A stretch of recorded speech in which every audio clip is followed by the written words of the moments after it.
All right, friends. So, yesterday you guys talked a little bit about looking at mentor texts to help your writing. And today I want to look a little bit deeper into that. But before we do that, I just want to review how to make writing easy to read. So, just a reminder that we make writing easy to read by leaving finger spaces in between words. I know a lot of us really need to work on that. Really. So today, friends, I want you to focus on that a lot because good writers leave finger spaces in between their words, okay? If you're already doing that, awesome sauce. Okay, we'll keep going. We want to make pictures that help with the words. So if our words say the bike went fast, we need to show the bike going fast in our pictures. We write a letter for each sound, so remember to slow down and take the time to listen to your sounds. Remember, you need the first sound, the last sound, and a vowel. We've talked about that before. We use capital letters at the start of sentences. So remember, this is a sentence. It's many words together. The first letter needs to be a big letter, and the rest of them are little letters. And lastly, we put a period at the end of every sentence, friends. All right, so I hope you remember this writing that you guys listened to yesterday, and let's just review it. So let's read through it. This is Lily's letter. Dear Melanie, did you know that kids are being too noisy on the stairs? It is a big problem. Some kids talk with inside voices. Other kids talk really loud. It's a problem because one day Felix was right next to me and he was yelling very loud, and when Miss Liz said a quiet signal, I could not hear her, and I was not looking at her. It was bad. Maybe we can remind the kids to not yell by putting a sign on the wall on every staircase. It would be good for a lot of the first grade classes, so when the teachers do a quiet signal, they can hear the teacher so they can talk. Thank you. From Lily. Okay, so writers, the really important part, remember, is asking the question, why do you think that this was really important? So let's look back at this. So we'll think to ourselves, what did Lily do right here that stands out? Okay, so you want to think, what did she do really well? What did she do right?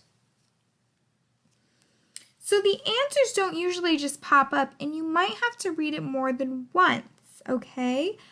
But when you find what she did right, perhaps you highlight it. So Miss Morgan is going to say, I think that it was really good of Lily to give an example. So here we are. So on this part, it's a problem because one day Felix was right next to me and he was yelling very loud. And when Miss Liz said a quiet signal, I could not hear her, and I was not looking at her. Oh my goodness, could you imagine if that happened in our classroom? It would be crazy town. So I think that that's a really good thing because she gave an example. So let's look at another, friends. Okay, so this is Liam's letter to his friend named Ronan. Here we go. Dear Ronan, when I call you, you do not listen to me, so I want you to learn how to listen to me, please.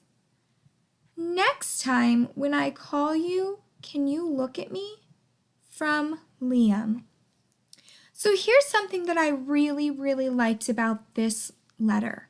I liked that Liam used the word please. He used the word please. How kind. That's showing that they are friends. And when you speak to friends, you use kind words. So I love that Liam used a kind word, please. Let's look at another one. This is Jack's letter. Dear Miss L, we've got a problem. K215 has a hard time walking in line because somebody will get lost in another class. So can you fix it? Thank you. Love, Jack Sidman Sander. How to fix the problem? You can hold hands. Okay, friends, you know what I like about this? He had a picture at the beginning showing how to walk in a line. So there's an idea, and you know what? His fix-it idea, this is how she should fix it. It's right here. He gave a fix-it idea. So friends, when you're writing today, I want you to think about all the wonderful things. So maybe you might think about how Lily gave an example, and when you're writing, you're going to give an example of why it's so important. Maybe you're going to think about how Liam was polite and he used the word please, and you're going to be polite in your writing and use kind words. You can use manners. Or maybe you're thinking of Jack and how he gave a fix-it idea. He gave an idea on how to fix the problem. So you might give an idea on how to fix a problem. Miss Margaret will put these in the Google Drive folder so you can look at them. But now I want to look at this. Okay, so we want to be really convincing. So in order to be really convincing, you want to tell your opinion. So you need to say, I think. So if Miss Morgan was telling her story, I would say, I think it is a problem that kiddos are running in the hall. That's what I think. So I'm going to tell my opinion and use this phrase, I think. Okay? Remember how when we were teaching, when we were writing our teaching stories, we would say this phrase. Today I'm going to teach you how to, and then we would write our story. When we were telling true stories, we would start with the time I, and we would start our story. Well, for opinion writing, we're going to use this phrase, I think. I think a problem is, and then you get to choose your problem. So you're going to tell your opinion. Then you're going to tell a little story. Make sure your pictures make sense. So these are all the things you're going to do before you start writing, okay? So in your brain, the first thing you're going to do is you're going to tell your opinion. I think it is a problem that kiddos are running in the hall. You're going to tell the story. I have seen kiddos run in the hall and run straight into each other. It's been very hard, and then the kiddos need to go see Mrs. Snowden and they miss out on fun class time. So you tell a little story. Then you give lots of reasons. It is dangerous to run in the hall. You might run into any objects in the hall. You could slip and fall. You could crash into somebody else. So you give lots of reasons. And then you give a fix-it idea. One way to fix it would be to walk in the hall. And then you need to make sure that you're being polite. Please make sure to walk in the hall so that everyone stays safe. Thank you. All right, friends, Miss Margaret will put all of this in the Google Drive folder so that you guys can look at it. But I want you to make sure you do this. You tell your opinion. You say, I think. You tell the story out loud, any story that helps support your problem. So, for example, in this one, Lily's problem was that it's too noisy on the stairs. Her story was Felix was right next to her and he was yelling so loud that she didn't even hear the quiet signal. So that's a little story. You're going to give lots of reasons why they need to listen to your opinion.